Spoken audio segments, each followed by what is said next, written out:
Olá, pessoal. Estamos começando mais uma reflexão do Evangelho. É a nossa 10ª RDE e, como vocês já sabem, nos fundamentamos na Bíblia de Jerusalém, que é considerada a melhor Bíblia para estudos atualmente por vários linguistas. A ideia é sempre lermos os evangelhos bíblicos do Novo Testamento, buscando compreender ao máximo a mensagem essencial e original de Jesus Cristo para a humanidade. Claro que outras passagens, tanto do Novo quanto do Antigo Testamento, podem ser utilizadas e, obviamente, este encontro não está restrito somente aos cristãos. Então, independentemente de serem católicos, protestantes, ortodoxos, judeus ou mesmo de qualquer outra religião ou crença, ou mesmo que não tenha religião nenhuma e nem crença nenhuma, mas goste de estudar e de aprender sobre as religiosidades, este aqui é o canal. Vamos então, antes de iniciarmos o nosso 10º encontro, fazermos aquela prece, 1 minuto apenas, para a sua breve conversa com aquela divindade que você pode chamar com o nome que você achar mais adequado, a depender da religiosidade que você segue. Sigamos então.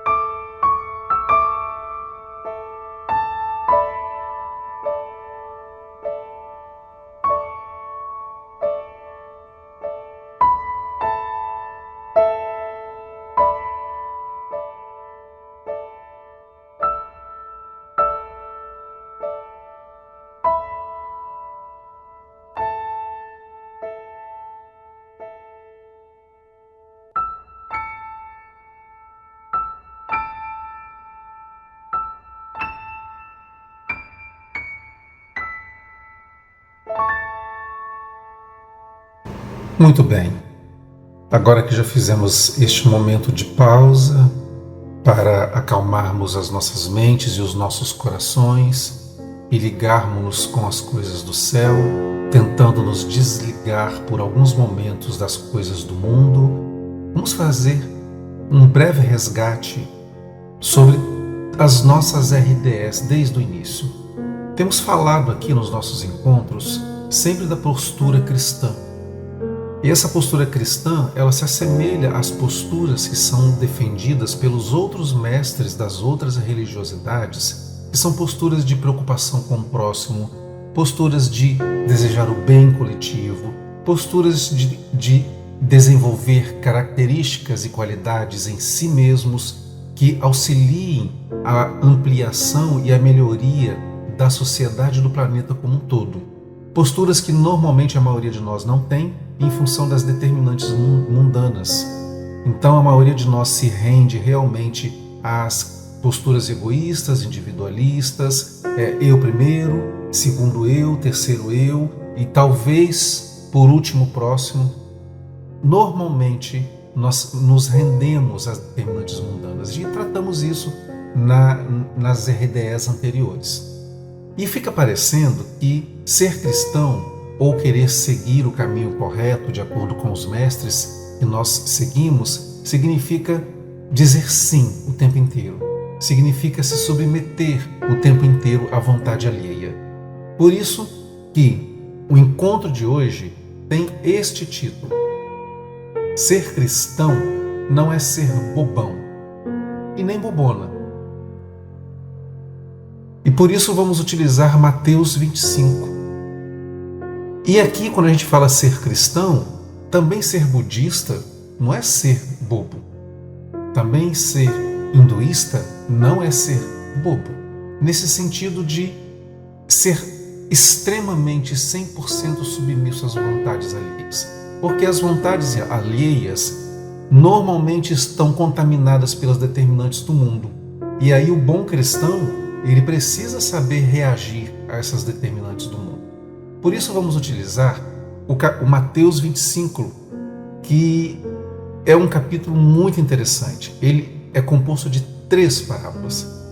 Antes, vamos relembrar que nós vimos na RDE anterior, na 9ª RDE, os conceitos de prudência e o conceito de sem malícia. O antônimo de malícia é candura, ingenuidade, direiteza, exatidão, franqueza, honestidade, honra, incorrupção, integridade. Tem uma série de características opostas à malícia que poderiam ser colocadas ali naquela expressão de sem malícia. Mas a maioria das Bíblias está a expressão simples. Então, quando você lê nas Bíblias cujas traduções são mais comuns, você vai encontrar a seguinte expressão: sede prudentes como as serpentes, mas simples como as pombas. Na Bíblia de Jerusalém, a expressão simples está substituída por sem malícia. E o que significa isso? Significa então que é preciso que eu sempre aceite? Não. Mateus 10,16 já dá o gancho para que a gente comece a entender, enquanto cristão, para sermos bons cristãos, a importância da prudência. A prudência, o preparo, a antecipação aos perigos é uma atitude cristã. E você se prevenir para eles e se isentar dos perigos é uma atitude cristã. Você se precaver das pessoas que escolheram o caminho do mal é uma atitude cristã. Por isso, vamos para Mateus 25 e já começar a demonstrar quais são as 3 grandes parábolas que não serão estudadas as 3 hoje. Impossível. Elas são muito densas, elas são muito poderosas. Delas nós podemos extrair vários ensinamentos. Portanto, por hoje, nós vamos ficar com a primeira parábola. É a parábola das 10 virgens, que trata de prudência e vigilância. Na próxima RDE, na 11ª, vamos tratar da parábola dos talentos, que fala do esforço e do investimento em si mesmo. E, a seguir, a parábola do último julgamento, que fala das consequências e das surpresas que a esmagadora maioria de nós vai ter naquele momento. Para a gente relembrar mais ou menos, a parábola das 10 virgens fala de 5 virgens prudentes e 5 virgens insensatas. Quando se fala virgens, você vai encontrar em outras traduções da Bíblia a expressão noivas. E no lugar de insensatas, que é como está na Bíblia de Jerusalém, na maioria das traduções você vai encontrar imprudentes, que é o contrário de prudentes, ok? E o que chamamos a atenção ali é, mais uma vez, a dualidade. Olha como Cristo trabalha meio a meio, com equilíbrio, 5 a 5. A parábola dos talentos é aquela em que um senhor dá 5 talentos para o primeiro homem, 2 talentos para o segundo homem e 1 talento para o terceiro homem. Vamos trabalhar essa parábola na próxima RDE, mas já alertamos que talentos naquele tempo eram uma unidade monetária. Hoje nós podemos entender talentos de outra forma, mas esse é um assunto para mais adiante. E o último julgamento é aquela parábola famosa em que Jesus disse: tive fome, tive sede, era forasteiro, estava nu, adoeci, estava na prisão e tu não me visitaste. Todos lembramos, né? É uma passagem muito trabalhada por vários líderes religiosos cristãos, sejam católicos, protestantes ou espíritas, trabalham bastante essa passagem. Vamos ver logo após a parábola dos talentos. Mas por hoje, vamos iniciar Mateus 25, de 1 a 13, a parábola das 10 virgens, que, em grande maioria, na grande parte dos estudos pelos líderes religiosos, sejam padres católicos, sejam pastores protestantes, ou sejam médiuns espíritas, palestrantes espíritas, sempre abordam a questão da prudência. E, de fato, o tronco central dessa parábola é a prudência. Mas será só prudência que a gente encontra ali? Será que ali também não há outras questões que podemos tirar como lição? Como, por exemplo, prontidão, preparação? Vamos avançar, ler a parábola como um todo e, após isso, a gente retorna para fazer a nossa reflexão. Então tá ali. O reino do céu será semelhante a 10 virgens que, tomando suas lâmpadas, saíram ao encontro do noivo. 5 eram insensatas e 5 prudentes. As insensatas, ao pegarem as lâmpadas, não levaram azeite consigo, enquanto as prudentes levaram vasos de azeite com as lâmpadas. Aqui a gente precisa dar algumas explicações antes de avançarmos, tá? Quando se falam em 10 virgens, na verdade são 10 noivas. Até hoje, naquela região árabe, é permitido e é comum o casamento poligâmico. Para nós, no Ocidente, a poligamia não é permitida, mas lá naquela região ela é permitida. Então, as 10 virgens que se fala ali são, na verdade, 10 noivas. E esse costume ele está mantido até hoje. O que mudou daqueles tempos para cá foi a forma de se iluminar à noite. Naqueles tempos não havia energia elétrica.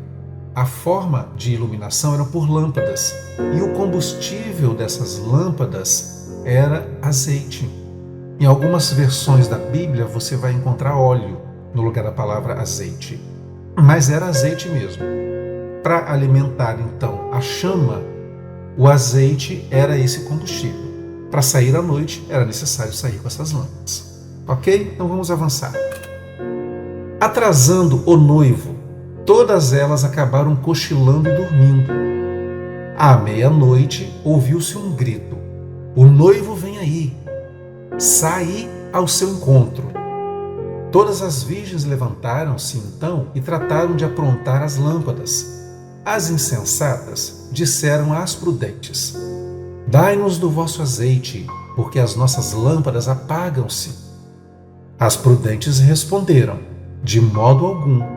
O azeite poderia não bastar para nós e para vós. Ide antes aos que vendem e comprai-o para vós." Vamos chamar a atenção aqui, principalmente para o versículo 9, para a resposta dada pelas virgens prudentes. E aqui vamos chamar a atenção também para essa questão das virgens ligadas às noivas. Até hoje, em algumas regiões do planeta, inclusive no nosso país, aqui no Brasil, a virgindade feminina ainda tem valor, ao contrário da masculina, que é exatamente o oposto. Então, por isso ali está sendo usada a expressão virgem, e em outras Bíblias você vai encontrar a expressão noivas. Tá? Mas virgem é nesse sentido, porque até hoje a virgindade feminina ainda tem valor em diversas regiões do nosso planeta. Vamos avançar? Enquanto foram comprar o azeite, o noivo chegou, e as que estavam prontas entraram com ele para o banquete de núpcias, e fechou-se a porta. Finalmente chegaram as outras virgens, dizendo: "Senhor, Senhor, abre-nos." Mas ele respondeu: "Em verdade vos digo, não vos conheço." E aí Jesus conclui com este conselho: "Vigiai, portanto, porque não sabeis nem o dia e nem a hora." Aqui nós passamos a refletir. Refletir naquela resposta que foi dada pelas virgens prudentes às virgens insensatas. Quando elas receberam um pedido, a resposta delas foi imediata, de modo algum. Em várias traduções de outras Bíblias, vocês vão encontrar a palavra não. Assim, na lata, não. De cara. E aqui a gente precisa entender a prudência e a sua relação com limites.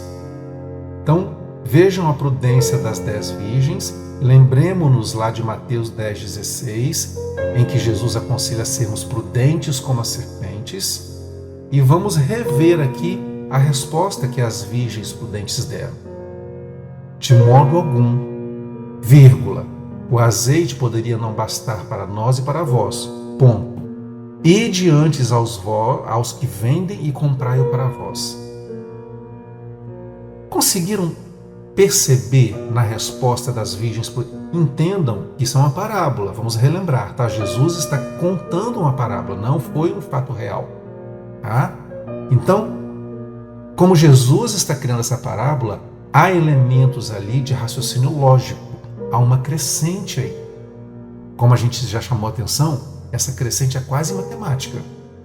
Então, se não perceberam, tentem perceber agora que essa resposta está dividida em 3 partes.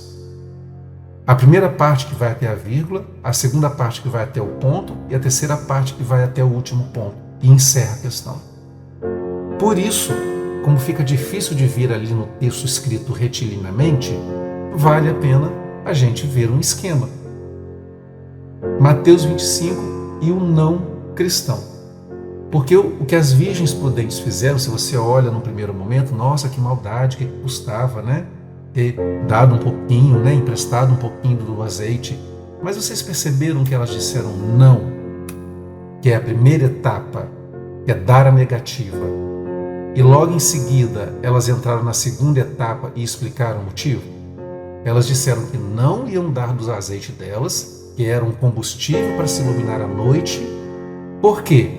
Porque elas sabiam que se elas dessem, aquele combustível não ia servir o tempo suficiente para nenhuma das 10. Não ia servir nem para 5 imprudentes, nem para elas mesmas que se prepararam para o momento. E as insensatas não se prepararam. Então elas explicaram o motivo. E depois, elas em seguida deram a terceira etapa, que é uma sugestão. Então, corram até quem vende o azeite. Em algumas versões da Bíblia vocês vão ouvir as prudentes falando, corram até a cidade e tentem comprar o mais rápido possível para poder ver se dá tempo de vocês voltarem e ainda o noivo conseguir levar todas nós. Então, sugiro, tente, pense nisso, pense naquilo. Uma das determinantes mundanas diz que se conselho fosse bom, as pessoas vendiam, não davam. Aqui em Mateus 25, para este caso, o caso de uma negativa necessária, com uma explicação racional, a sugestão ela é uma determinante cristã. Não dar uma sugestão aqui faz da pessoa uma pessoa não cristã. Como é que o mundo funciona quando se dá uma negativa? Normalmente é assim, não. Mas por que não? Por que não? Porque eu quero, porque eu não quero. Não existe uma explicação plausível para aquela negativa. Normalmente as pessoas que dão não são pessoas impositivas, autoritárias e que só querem exercer a sua própria vontade sem nenhuma explicação para o outro. Então é não porque eu quero e ponto final. E sequer se avalia uma sugestão. Às vezes se nega até uma sugestão. Deixa o outro ali perdido, né, em si. Então, percebam a diferença do não do mundo e do não do Cristo. E a importância de compreender o não cristão, principalmente para você que é pai, para você que é mãe. A paciência que é preciso que nós tenhamos uns com os outros na hora de dar uma negativa necessária. De seguir essas 3 etapas: negar, explicar o motivo e sugerir uma saída. Estas 3 etapas correspondem ao não cristão.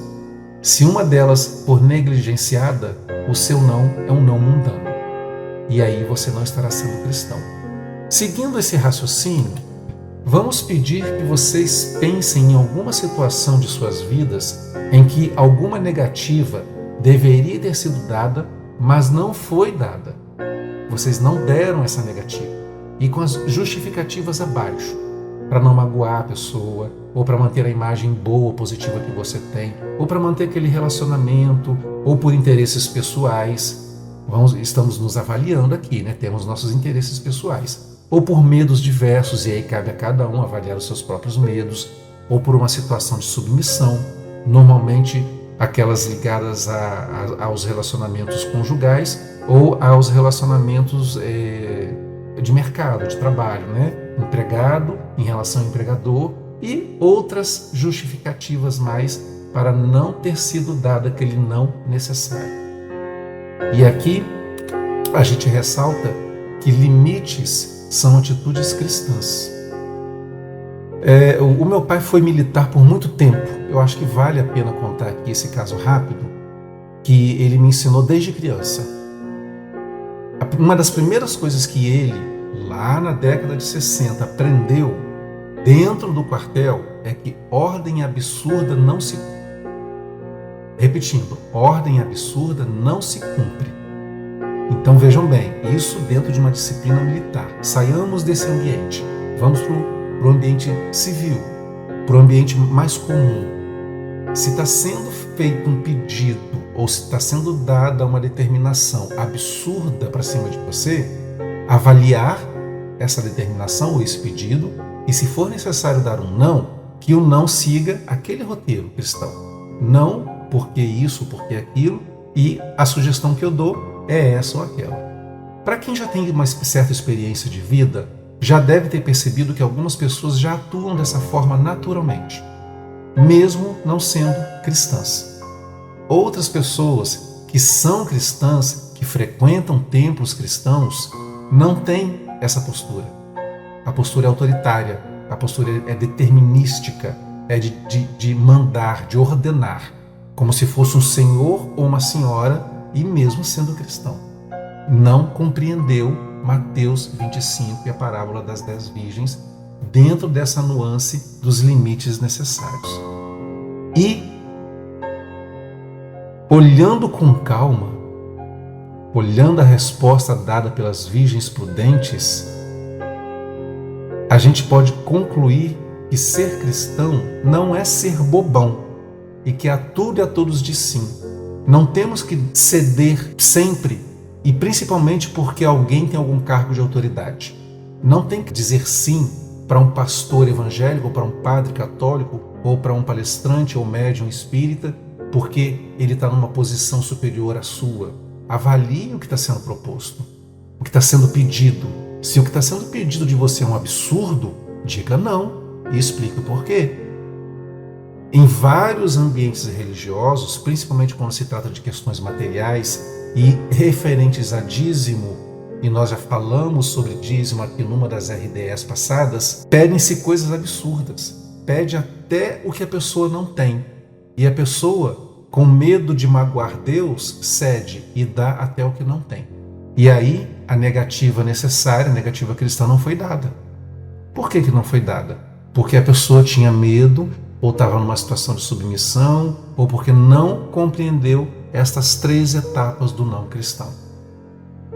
A gente precisa lembrar que ser cristão não é ser bobão, até porque, se olharmos bem o histórico de Jesus, ele não passou pela terra fazendo vontades de todos. Ele fez o que foi necessário fazer, mas quando precisou chamar a atenção, ele chamou a atenção. Quando precisou apontar falhas, ele apontou as falhas. Quando Cristo precisou revelar caráteres, por exemplo, quando ele falava hipócritas, tire a trave do seu olho para depois olhar o cisco no olho do outro, ele fez isso, ele revelou esses maus caráteres. E por fim, quando ele precisou virar mesas, Jesus virou mesas. Jesus, ele não passou por aqui sendo apenas um servo humilde e obediente o tempo inteiro. Muito pelo contrário, ele passou por aqui trazendo transformações comportamentais que até hoje a maioria de nós não entende. Esta é uma delas. Tendo sido dada essa compreensão de que é possível dizermos não sem sentirmos culpa quando não é necessário, aí a gente relembra que Jesus nos aconselha lá em Mateus 5, versículo 37, o seguinte: seja o vosso sim, sim, e o vosso não, não. O que passa disso vem do maligno. Observem, na Bíblia de Jerusalém, maligno ali está com M maiúsculo mesmo. É para a gente refletir. Mas essa questão do sim, sim e não, não, já está esclarecida aqui. A questão do não, que é possível desde que seja justificado e seja justo, mas principalmente a questão de ter um posicionamento claro na sua vida. Nós não vemos Jesus nas passagens evangélicas dizendo eu acho isso, talvez isso, talvez aquilo. Você não vê dúvida em Jesus. Como ele, a postura dele é sim, sim, não, não, ele nos aconselha a ter a mesma postura. Mas nós temos essa postura? Por conveniências mundanas, não temos. E muitas vezes ficamos em cima do muro. Mas está dito ali, o que passa disso, do sim, sim, não, não, vem do maligno. Estar em cima do muro, ficar no meio termo, ficar no centro, sem um posicionamento, sem uma expressão, tanto para um lado ou para o outro, é coisa do maligno. Vamos trabalhar isso na próxima RDE, quando nós falarmos da parábola dos talentos. Ela evidencia bem a necessidade de se tomar uma decisão, de se fazer uma escolha e partir para a ação. Por enquanto, ficamos por aqui, agradecemos a sua reflexão conjunta e esperamos vocês para uma próxima reflexão do Evangelho. Até lá!